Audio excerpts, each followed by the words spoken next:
Se o Governo escolher ventos, terá tempestades.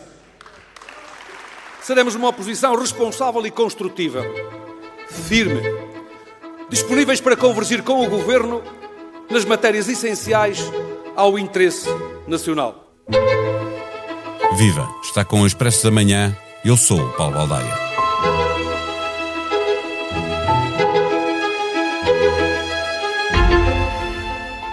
Chegou a Viseu uma semana depois de ter feito manchete no Expresso com a ideia de que mais valia romper com o Governo se os partidos que o sustentam mantivessem a intenção de excluir o PS na ronda de 3 substituições que é preciso fazer no Tribunal Constitucional.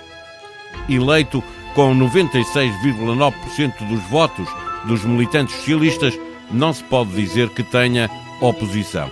Mas nos partidos há sempre quem queira tirar bilhete para uma futura disputa pela liderança e lá apareceu quem quisesse dar a cara ou, pelo menos, marcar terreno em nome de uma facção que um dia quer experimentar de novo ter um seu candidato a liderar o partido. Enquanto não há carneiristas, estiveram em destaque uns quantos costistas, mais uns pedronunistas e até uns seguristas. Com mais ou menos dose reforçada de responsabilidade, lá se gerou um consenso socialista de que é preciso ser mais aguerrido na oposição ao governo de Montenegro. Como em muitos momentos havia pouca gente a ouvir o que diziam os históricos do partido, o que os congressistas levam deste fim de semana é um partido unido, tanto para apoiar José Luís Carneiro, a lembrar a Luís Montenegro que quem semeia ventos colhe tempestades, como quem diz que pode haver uma ruptura, como para apoiar José Luís Carneiro a dizer ao Primeiro-Ministro que o PS está disponível para convergir com o Governo em várias matérias.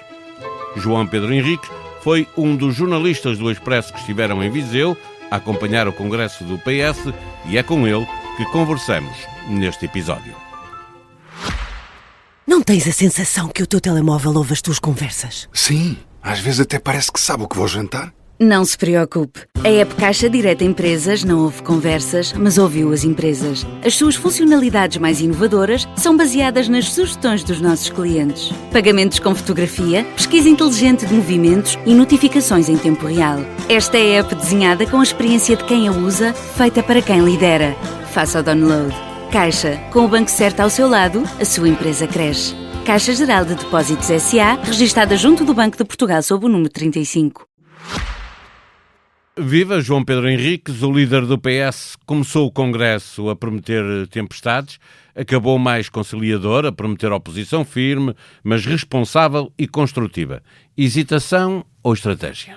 Eu acho que a estratégia, ele não quis pôr os 2 pés num só lado, ou seja, não quis ficar só com a ideia de que, não quis que se criasse a ideia de que ele só está do lado de que ameaça ao governo, de tempestades, etc. Quis também continuar a passar a mensagem que tem tentado desde o início, de que o PS é uma alternativa a este governo e que tem propostas para levar a votos um dia que o país vá a votos. E, portanto, digamos que os 2 discursos pareceram-me, de certa forma, complementares. O primeiro mais virado para dentro do partido, até para apelos à união e para desafios aos críticos para que tornem o silêncio em voz, essa foi uma expressão usada, e também para animar as hostes com algum espírito bélico, a propósito da questão do Tribunal Constitucional.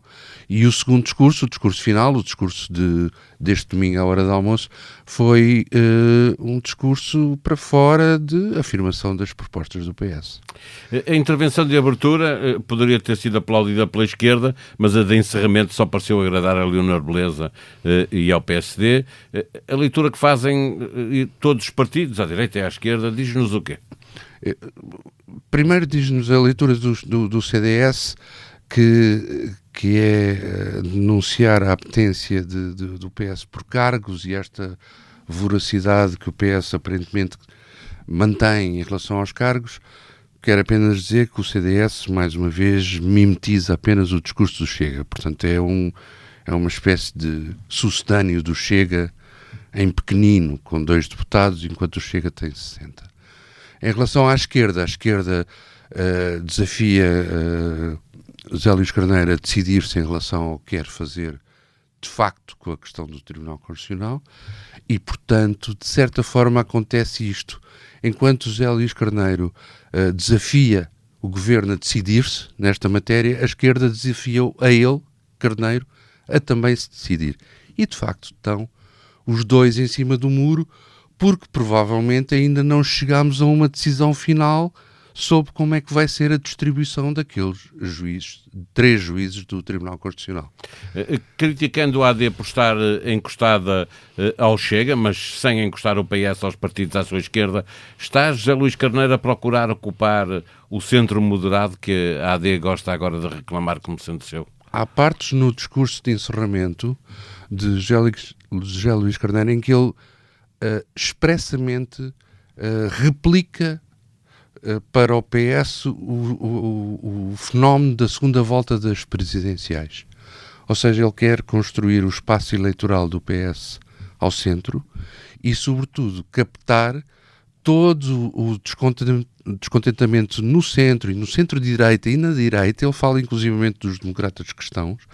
Todo o descontentamento desse bloco à direita do PS... Não deixar fugir para o descontentamento desse bloco com o facto do PSD estar muito próximo do Chega, que foi, digamos, uma das grandes forças componentes da vitória de António José Seguro nas eleições presidenciais. Dito de outra forma, de certa forma, José Luís Carneiro tenta um esforço de bipolarizar o cenário eleitoral entre ele e André Ventura, pondo Montenegro do lado de André Ventura. E esta é uma nova bipolarização no cenário político, já não é aquela clássica entre 2 partidos ao centro, a bipolarização entre o PSD e o PS. É entre o PS, como representante da democracia, digamos assim, do amplo campo democrático, como ele gosta de dizer, e a extrema-direita, colocando a AD... O PSD colado a essa extrema-direita. Estavas a falar que o discurso, como é normal, o discurso de encerramento foi virado mais para fora, para o país. Em que áreas é que o PS quer intensificar a oposição ao governo e de que formas para fazê-lo? Pareceu-me que, de certa forma, José Luís Carneiro focou as prioridades. Ou seja, há 3 prioridades centrais no discurso externo, digamos assim, do PS: a saúde, a habitação e os rendimentos, os salários, a questão dos salários. Depois, cada uma destas áreas, por exemplo, a questão dos rendimentos, tem múltiplas vertentes, múltiplas formas de abordagem, por exemplo, em relação à questão dos jovens, etc. E as áreas até se cruzam, de certa forma, às vezes. Neste discurso há também 2 áreas novas em que ele anunciou que quer ter propostas. Uma é da justiça, que tem muito a ver com a morosidade e também com o combate à corrupção, portanto, reforço de meios no combate à corrupção. E a outra área nova, que eu não percebi bem o que ele quer, mas foi anunciado num tópico genérico, é a de reforma da administração pública, uma espécie de reforma geral das carreiras da administração pública. São áreas novas que não estavam presentes no discurso. Mas eu diria 3 áreas prioritárias: saúde, habitação, rendimentos, e agora surgiram estas 2. Vou fazer aqui um ponto e vírgula, no sentido de passar ainda dentro do Congresso, mas voltar à parte interna. Num partido em que José Luís Carneiro foi eleito já 2 vezes, ainda é mais fácil encontrar costistas, pedronistas e até seguristas do que indefetíveis do novo líder? Seguristas passámos a encontrar desde que Seguro foi eleito.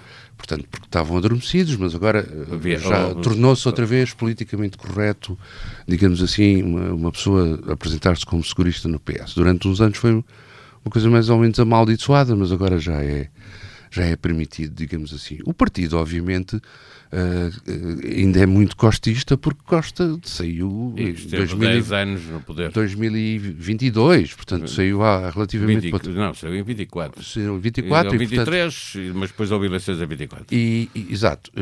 E, portanto, obviamente que é muito forte a sua presença. E depois, há alas do PS que são uma espécie de sucedâneos, são um costismo 2.0. O pedronismo, de certa forma, era isso. Também era isso. E o Duarte Cordeirismo também é isso, não é? O que estão eles a fazer? Não sei, para já estão a observar. A questão é essa, porque queria-te perguntar se Carneiro arrisca ser um líder de transição, como aconteceu e acontece em várias vezes nos partidos, quando alguém é um líder que sucede a um período longo de governo. Aconteceu a Pedro Nuno, aconteceu várias vezes no PSD ou no próprio Partido Socialista. A ausência de socialistas como Duarte Cordeiro, que estavas a referir, ou Fernando Medina também, foi notada. Pergunto-se, mais Cordeiro que Medina, aos olhos dos militantes, um destes dois ainda vai ser líder do PS, e já agora? Isto se é imaginável que possam ser eles ir a eleições legislativas. São só daqui a 3 anos e meio, não é? Há outro congresso pelo caminho. O que eu estou a fazer é um exercício de adivinhação, porque não me apetece, não me parece que Duarte Cordeiro esteja com muita... Primeiro ponto, Medina não quer, não está para aí virado, não gosta, não é a praia dele, digamos assim, ser um político da linha da frente, não é? Ele sente-se bem num gabinete como Ministro das Finanças ou Presidente da Câmara de Lisboa, isso é que ele se sente bem. A ser um político que tenha que conversar com as pessoas, ir à rua, etc., não é manifestamente, não é a praia dele. Duarte Cordeiro é diferente. Acredito, por exemplo, quando António Costa, em 2014, conquistou o poder dentro do PS contra António José Seguro, e depois do PS de Seguro ter ganho umas eleições, que foram as europeias, sabíamos que António Costa estava num ativo permanente durante anos antes daquele ato. Ele nunca parou, nunca se reservou, nunca deu um passo atrás, esteve sempre ou no Governo, ou na Câmara de Lisboa, esteve sempre na linha da frente. Duarte Cordeiro não está a fazer isso. Duarte Cordeiro está completamente dedicado à sua vida profissional, aparentemente bem sucedida. Faz comentário político. Vai fazendo comentário político, mas... E Medina também. Digamos que a linguagem corporal de Duarte Cordeiro neste momento não é a de quem está à espera de disputar a liderança do PS antes de existirem legislativas e eleições para a Assembleia da República. Acredito, portanto, que é bem possível que Carneiro seja o próximo líder do PS a liderar durante as próximas eleições para a Assembleia da República, quando elas forem, e depois depende do resultado. O PS geralmente... Sim, quem perde eleições salta fora. Isso trocida os seus ainda por cima, com tanto tempo de preparação.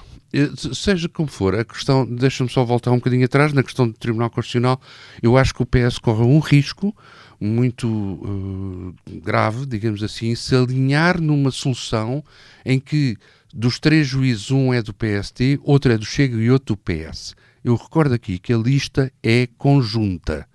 Os deputados votarão sim ou não ao conjunto dos 3 juízes. Portanto, os deputados do PS, se quiserem eleger... O voto é secreto, nunca saberemos quem votou claro, a favor nem contra. Mas um deputado do PS, se quiser eleger a pessoa proposta pelo PS, vai ter que votar também na proposta do Chega. E, portanto, o discurso do PS neste capítulo ainda carece de afinação e vamos ver como é que as coisas se desenvolvem nos próximos dias.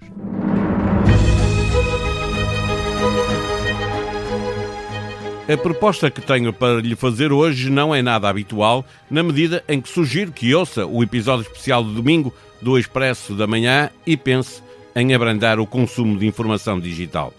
Ontem falei com as jornalistas Helena Bento e Joana Pereira Bastos sobre o nosso cérebro que está mais alerta, mais acelerado e mais atrofiado.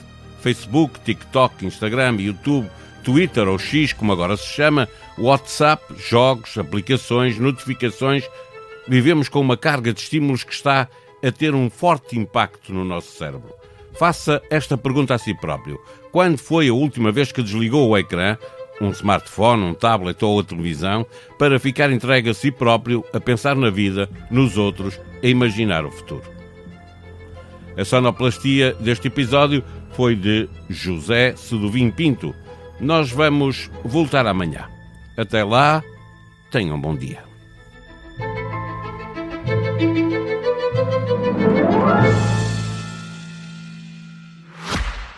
Não tens a sensação que o teu telemóvel ouve as tuas conversas? Sim, às vezes até parece que sabe o que vou jantar.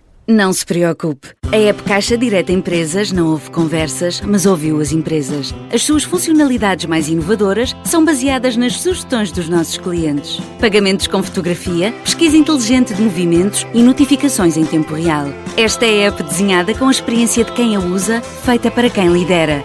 Faça o download. Caixa, com o banco certo ao seu lado, a sua empresa cresce. Caixa Geral de Depósitos S.A., registada junto do Banco de Portugal sob o número 35.